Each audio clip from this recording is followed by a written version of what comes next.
Good morning. Good afternoon. I would like to call to the order the Pasco County Board of County Commissioners Emergency Special Meeting of August 28th, 2023.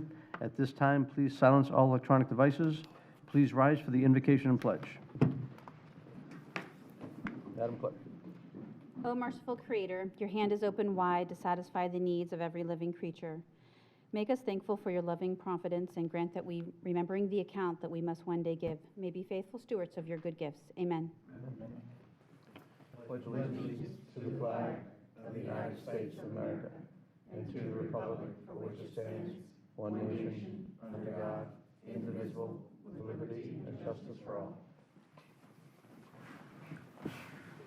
Madam Clerk, please call the roll.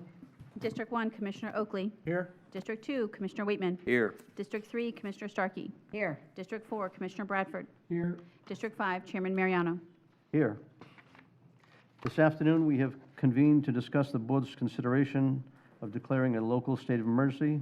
We have Andrew Fossa from Director of Emergency Management. Andy? Yes, sir. Thank you very much, Commissioners. Basically, as you know, we have a tropical storm down in the Yucatan Peninsula area.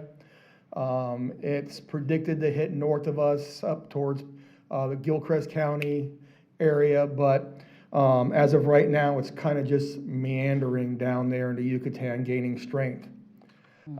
As this storm passes us, we are going to get storm surge from it. We are going to get hurricane force winds along the coast west of 19, actually west of Little, and we are going to get tropical storm force winds with higher gusts inland in Dade City and Zephyr Hills area.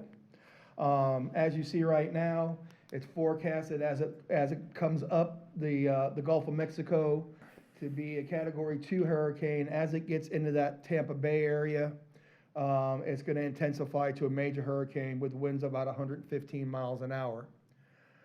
My personal opinion is this storm is going to intensify more just because of how hot this water is. And I wouldn't doubt if we see a Cat 4 hurricane making landfall somewhere along the coast. Our main concern is going to be the surge. We have a king tide coming in Tuesday night into Wednesday morning. So I had misspoke earlier on the stakeholder meeting. The king tide, that extra water, that 1 to 3 feet, that's extra on a king tide is incorporated into that surge model. So we'll see water about 9 feet. I think North Pasco County, Hudson area, and southern part of Pasco County, the Holiday area, they're going to see higher amounts just because the way the shelf is coming off the Gulf going out into the bay. So I think we'll see some higher surge models in there. Tomorrow we're forecast to start weather conditions to start degrading. Tomorrow evening in the sunset throughout the night, we'll start seeing tropical storm force winds about 8, 9 o'clock. And I think throughout the evening, we'll start seeing winds, hurricane sustained force anywhere between 74 and 90 miles an hour along the coast. We're expected to see the water come in about 1 a.m. That's our high tide, so we'll start seeing surge then. It's going to be dependent how hard that wind is blowing into the county is how much that surge gets packed in. Another area that we have concerns about is the Anclote River. The Anclote River right now, as it sits, is very low below its normal basin. But with the Anclote, because the mouth of the Anclote is so small, water being pushed out does not fare a chance with the water pushing in. So we ended up getting the water from the Gulf into the Anclote River. And of course, our Elfas area, which is notorious for going underwater, I wouldn't doubt if we see some flooding in there also. Our wind models, like I said, 4 p.m. Tuesday, the earliest arrival, but most likely we'll see winds about 9 o'clock. Hurricane Idalia could make landfall along the Florida Gulf Coast on Tuesday night. However, impacts could start in southwest Florida Tuesday afternoon and spread northward through the remainder of the week.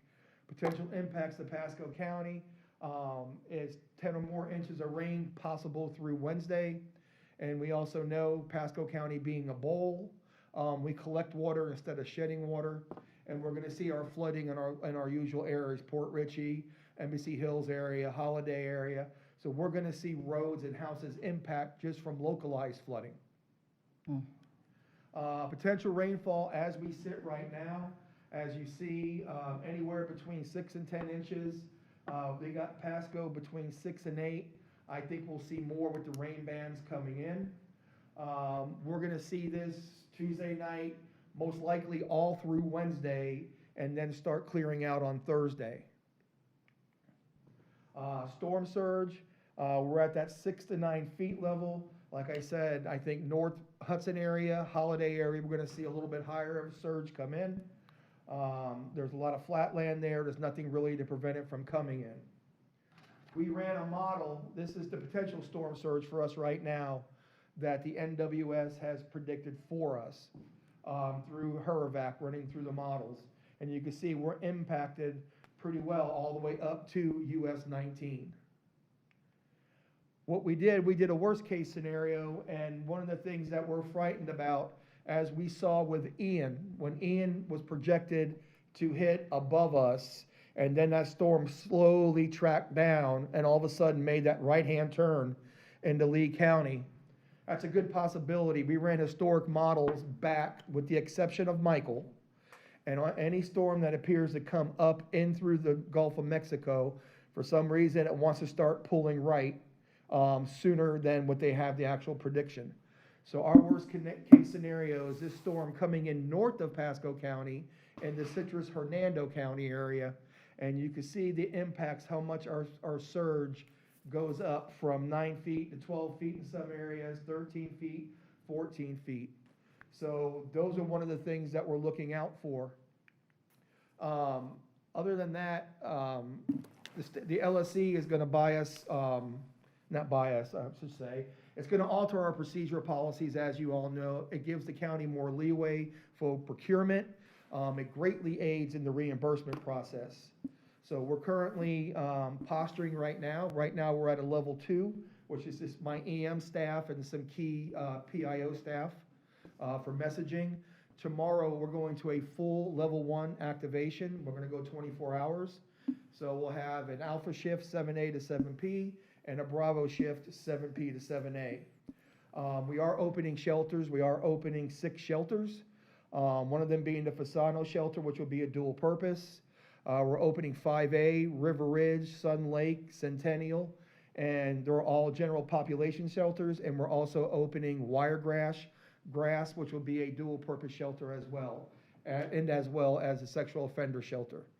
So we are postured. We are, and I will say this, I'm very happy with my team. We are ahead of the curve on this one compared to what happened with Ian. We kind of got behind the 8 ball. We're very well ahead of the curve, and all I need is your blessing for the LSC. Thank you, Andy. Any questions for Andy? Yeah, I wanted to go back over. Mr. Starkey. Thank you. I wanted to go back over your comments on the storm surge, because you mentioned that you thought it would be worse. I think it's going to be worse. One of the reasons and it's my personal feeling, as this storm moves by us, right now it's traveling about 8 miles an hour going due north. They're unsure of the forecasting and the speed. If that storm goes by us slowly at that 8 miles an hour, it's gonna keep packing water on top of us, and it's not gonna give that water a chance to recede.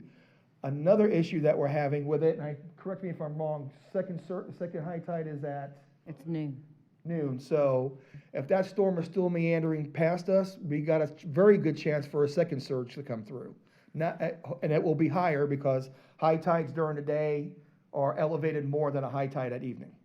And you mentioned because of the shallowness, you thought the water would be higher. I think that's what you said. Yes. So if you look at the geography of Florida, East Coast, you have a beach, and then it just drops off to the ocean. On the West Coast, you don't have that.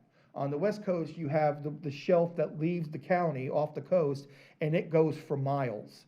Then it finally drops off. When a surge comes in, it has the ability to gain water on top of that shelf, and it just keeps pushing water up. As in on the East Coast, when that surge comes in, it doesn't have that ability to build water up. It comes in deep, and it hits a small little shelf, and then it just goes in and comes back out. It's actually held in longer on the West Coast than it is on the East Coast. Interesting. Thank you. You're welcome. I gotta go. So is this Commissioner Oakley. is this gonna last just through Wednesday, or Emptying is out it my gonna GoPro carry sauce over as into much as I Thursday? So Thursday, you're gonna get bits and pieces. It will be very windy on Thursday.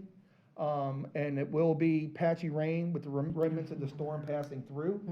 But then expect it to get hot and humid. Okay, but then also on Thursday, there's a disciplinary transportation group to meet on Thursday morning, so I guess the county will be closed, you think, for Thursday? We'll have to wait and see. Right now, the official posture is noon tomorrow to allow folks and citizens to take care of business, and definitely closed on Wednesday. We'll make that call on Thursday as we get closer to the event to see how That we fit. means at 10, so I mean, these people have to come in from different areas, so might be hard to have that meeting. Is this a publicly scheduled meeting? Is this one of Yes, these? 10 Okay. o'clock, 10 o'clock on Thursday. All right, I'll review that with Yep. the team. Okay. I'd say if there's nothing critical, that we should try to just continue the meeting for another time. Yep. We'll have enough to deal with.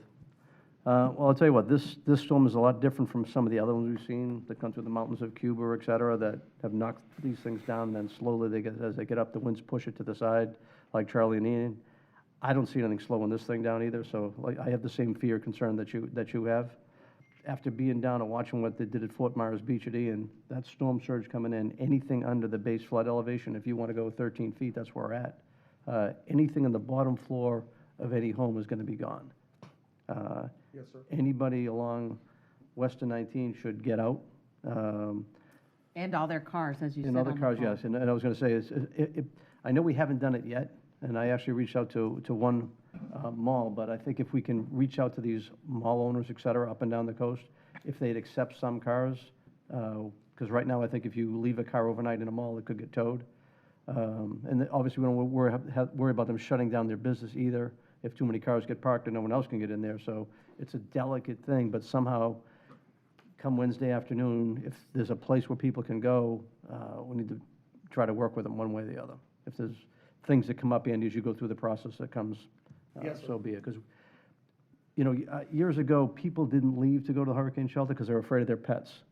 And I want to say, Kurt Browning and the team and us working together over the years to make sure the state legislature to get the funding in place to build it where we could take the pets in, have made it where people can now leave and will leave, which is great. But I think you got another thing here. Every car that could be in a home, if the storms come in and the surge comes in and raises up 15 feet, even though that home should be safe, if there's a car in there, like we saw down at Fort Myers, it raises it up, now you get damage to the upper floor too. And we want to see people bounce back quick, so whatever you can do along that road would be great. Yes, sir. And thank you, Mike, for reaching out with, getting our goodies out there for helping with the sandbags. JJ, thank you very much, appreciate it. I know the little old ladies that are going out there are going to really appreciate that extra help out there to get it done and let them get back home so they can get safe. Well, I think it makes things a little faster as well, so we can keep those back. Exactly. No, very good. All right, anything else? Okay. Now we'll proceed with the resolution. Madam Clerk, please read the resolution. By title only or the whole resolution, Mr. Chair? Well, I'm sorry, I do have one more question. All right, Commissioner Um, Starkey. I'm curious about Duke and power on the west side of 19 and what thoughts are on when power, might they be turning it off, and should people be prepared? So we've been in conversation with both Duke and with Lakuchi, and they have gone around and done a lot of preventive maintenance prior to the storm coming. Only areas that will most likely be turned off of power would be areas that have standing flooding water that can cause an electrical hazard. We know of one, unfortunately, mobile home park that's at Ridge in 19, that we've had numerous issues with. We've had a apartment complex down at 54 and Rowan Road that we've also had issues with. The power companies will play it by ear. As we say, they're the professionals. When they deem it's time to turn off power, go turn off the power. Unfortunately, those are things that have to happen because citizens will want to come back in their houses and right away and start plugging things in and try and get things running, and we do not know where their hazards are at. So they've been very proactive with us so far. But our citizens should be prepared to have the power turned off if there's, Yes, if we see water going in their houses, we're going to turn the water off, right? yes, I mean the electricity. yes, ma'am. Yeah. And I know we're talking about mostly from the west of 19, but I will tell you, another community, Wildwood, Mount Hudson and near the hospital, that community should get prepared to evacuate as well. I just believe because they are in the A zone. they're in the zone. I believe so. Okay. Commissioner they're on Ray, I mobile have one homes. more question. All right, Mr. Starkey? As we said at on the 1 o'clock call, are the gates open in the neighborhoods like Thousand Oaks and Trinity Oaks? I know that's a Swift Mud, we have to get permission from Swift Mud, but I'm sure those residents want to know if we're preparing ahead of time. Yeah, I think, as Branford alluded to on the call, they were working on it. He and I had a call before that, and he's assured me that we've received our appropriate emergency field authorizations from the Water Management District. They've deployed pumps in the known flooding areas. They've also performed a number of what I will call preventive maintenance, sort of advanced maintenance activities in those flood-prone areas to make sure that the channels are clear and free of debris and things that would impede fast drainage. So I know he took some notes based on some certain areas that the chair had mentioned, and we'll follow up with the board, let you know that those things are going on. I don't have I know you're looking for that very specific answer. I can't tell you exactly. I just know there are some rules with regards to the condition of the anclote based on when we open those. But nevertheless, I'm told that we have gotten the appropriate emergency field authorizations from the Water Management District, and we'll work with, Brian Armstrong and his team, as well as if we need to, talk with governing board members, we certainly can work with that. We have a new governing board member that I think, is anxious to help as well.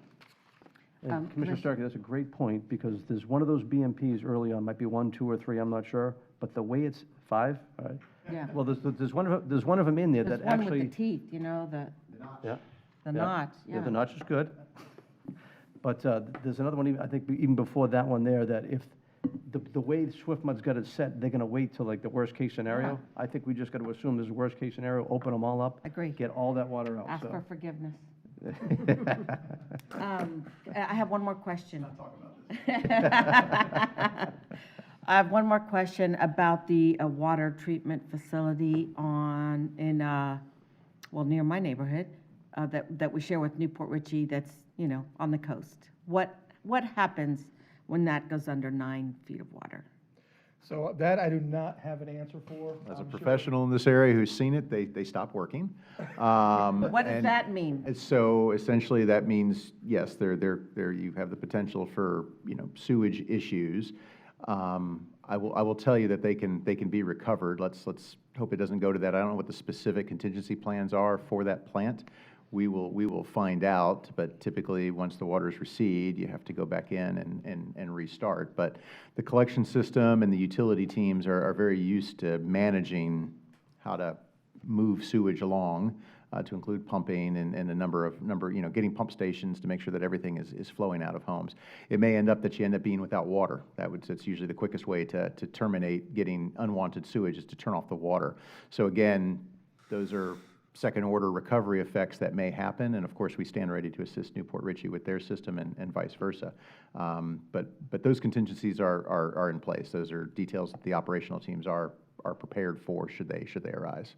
Well, our citizens need to be prepared, and some of those who have moved here never experienced this. There's some of the old school stuff where you tape your glass, we know that doesn't work, but you should clean and fill up your bathtub with potable water. Now, if my Gulf Harbor's house is under, 6 feet of water, that's not gonna work so well, but anyway, everyone should be filling their bathtub on the west side of 19. Yeah, that assists Potable with water. toilet flushing and other types of other uses that Yeah. really is good. But, we're staging for recovery operations, and so we have staging areas that will affect if we're hit hard enough to where we need to have points of distribution. That's all part of our recovery plan, and Director Fossa has that worked, and we will work closely with the other agencies to, ensure recovery. We don't know what that looks like, obviously, but we do have plans that we can employ. Thank you. Commissioner Stuckey, you bring up a lot of great points today. Appreciate it. And I want to tag on that a little bit as well. We talked about, Ian, and one of the things, Andy, we talked about as well, is maybe the best thing to do when you have something like this type of event is to make sure you're going to let people know that you do shut that water down, because the recovery is a lot easier, correct? Yes. Yeah. So let's take a look at this through the day, and maybe by 5, 6 o'clock, 7 o'clock tomorrow night, it may just say, you know what, for 12 hours, we're going to shut the water down so that we can bounce back quicker. And for those 12 hours, know you're going to be without of water, but at least it's right through the peak of the storm. Get us through noon, maybe 1, 2 o'clock the next day, but at least it'll be a lot easier to recover than will later on, probably a lot less environmental damage as well. Well, technically, no one should be over there anyway. No one should be there, so it shouldn't be a problem. And I will myself turn off the water to my house. Well, we don't want to depressurize the system either, so it's a balancing act. So we'll make sure we discuss. Utilities, I'm sure, is coordinating with City of Newport Richey, and we'll make sure those talks are happening. But points well taken. Thank you. No, I appreciate it. All right. Okay, ready for the resolution? Madam Clerk? Mr. Chair, do you want me to do it by title only, or do I need? Title only fine? Title only is fine. Okay, County Attorney says it's good. It's good with me. All right, resolution number 23-193, a resolution by the Board of County Commissioners of Pasco County, Florida, declaring a local state of emergency related to Tropical Storm Idalia. Okay, any further board discussion? May I have a motion to approve the resolution? Second. And it's probably moved in second. Madam Clerk, please call the roll. District 1, Commissioner Oakley. Aye. District 2, Commissioner Waitman. Aye. District 3, Commissioner Starkey. Aye. District 4, Commissioner Bradford. Aye. District 5, Chairman Mariano. Aye. Well, thank you all very much. Andy, I know you got great work, a great load of work coming up to do, and I know you're prepared. I know with the stuff we've looked at, et cetera, that you know what to do, and good luck doing it. And if you need anything from any one of us, just let us know. Meeting adjourned. Thank you.